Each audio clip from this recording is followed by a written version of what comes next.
Hey everybody, Luke Thomas here. Hope you're doing well.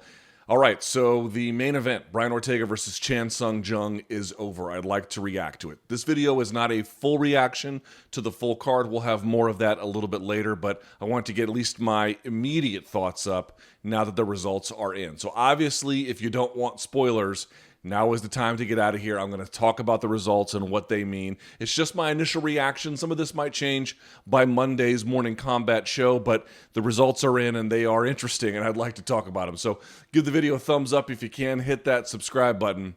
Okay, so what did they mean? What can we say about it? Let's get into it. Wow. All I can say is wow.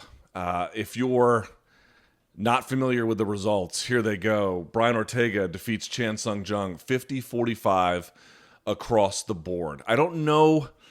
Yeah, there was maybe one time that Seung-Jong was in danger of getting finished. He got hit with a spinning back elbow. We'll get to that in just a second. Although he was able to recover from that pretty well, I thought. But okay, what is the major story of this fight? The major story is welcome back Brian Ortega. Not just welcome back Brian Ortega. That is the best performance of Brian Ortega's career. Why? Because even though this was not a finish, and you might say, well, the finishes are better performances, I would disagree, at least in this case. So, for example, he had a spectacular finish against Clay Guida, but that was something of a Hail Mary. He had a finish against Frankie Edgar, a phenomenal one. But at the same time, the fight was kind of short. And then after the Edgar fight, he fought Holloway, and that's where he had lots of problems. Okay, so it leads us to today. So why was this one better, even though it was a decision? Because here is the major difference. Ortega has always had decent striking, obviously phenomenal jiu-jitsu, but he has leveled up, not just one level. I mean, he is categorically better. Brian Ortega, tonight against Seung-Jong, was finally in a space where he was calm out there. He had a wide range of weapons. He was good defensively. He was good offensively. He was setting traps. He was avoiding the worst of what Zombie was trying to elicit. He had good things in terms of the fundamentals, like a technical jab, good footwork.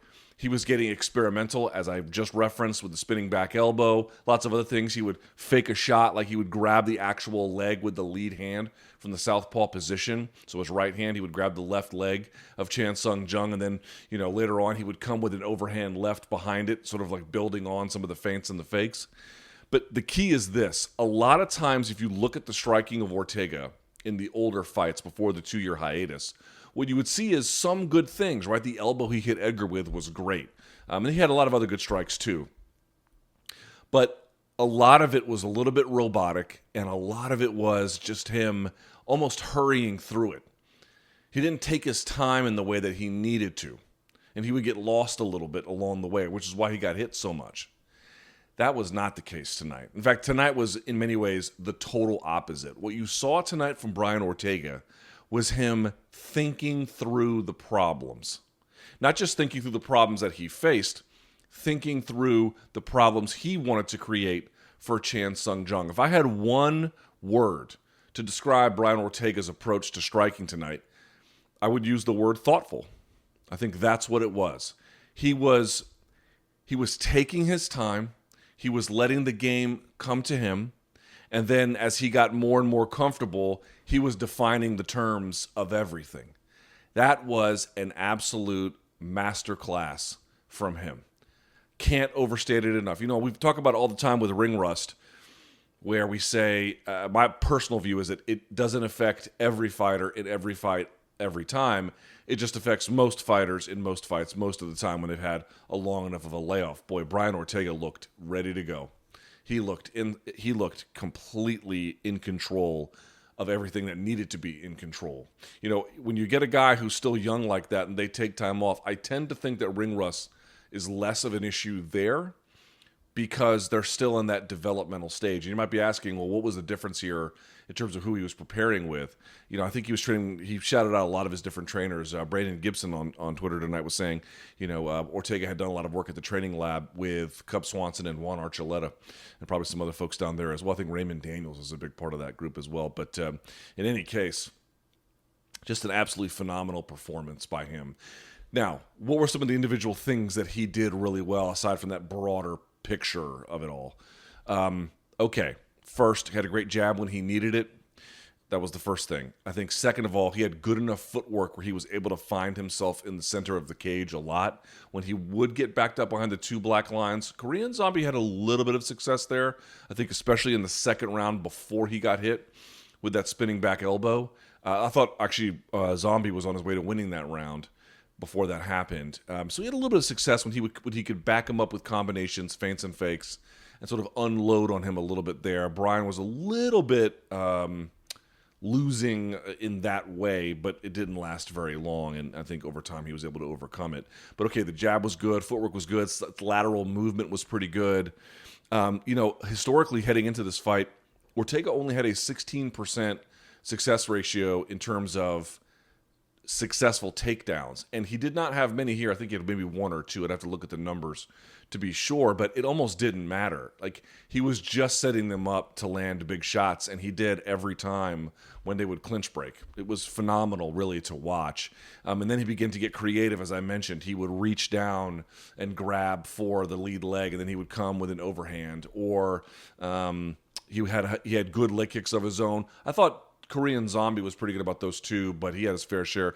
Good body kicks from Brian Ortega, a lot. I think that really slowed down Korean Zombie. I mean, the trick to the whole thing was, I'll do a whole dissected on this, but Korean Zombie, you might be saying, like, why didn't he do more? Why didn't he rush forward more?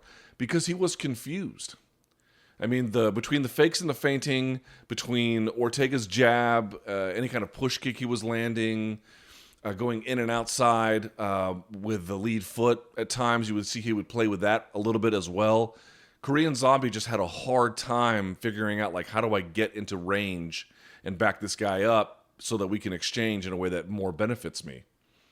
And that was Brian Ortega doing that. I'm not going to say it was identical to what Adesanya did against Costa, but if you ever see an opponent who you know can do more, maybe they're injured, maybe something else happened, but a lot of times it's because the other person in front of them is slowing them down by virtue of the traps that the other person knows that they're setting, or because they don't want to get tagged because they got tagged the last time coming in and they didn't see it, or whatever.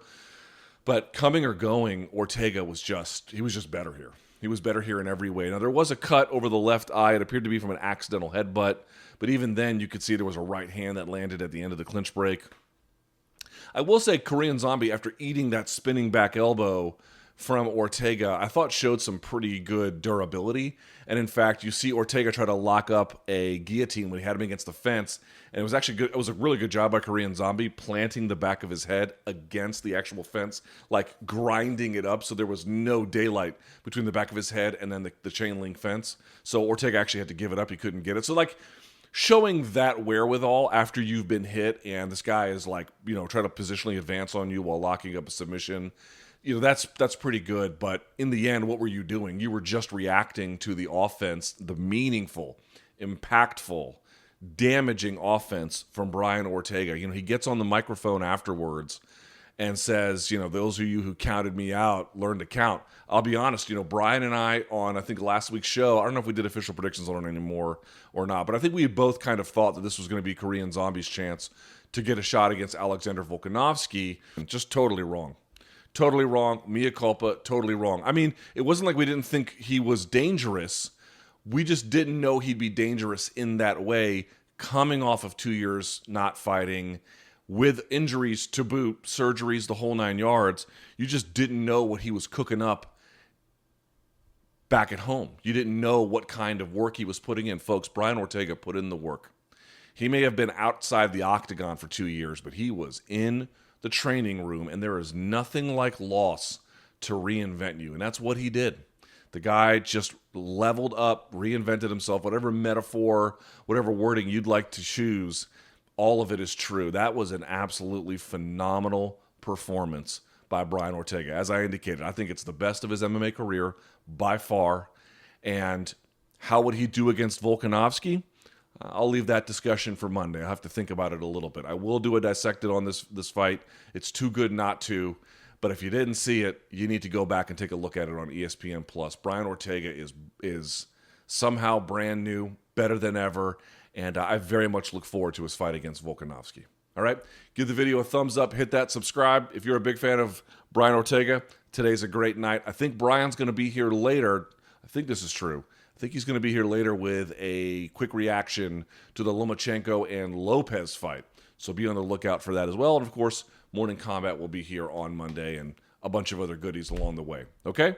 Until next time, see you guys.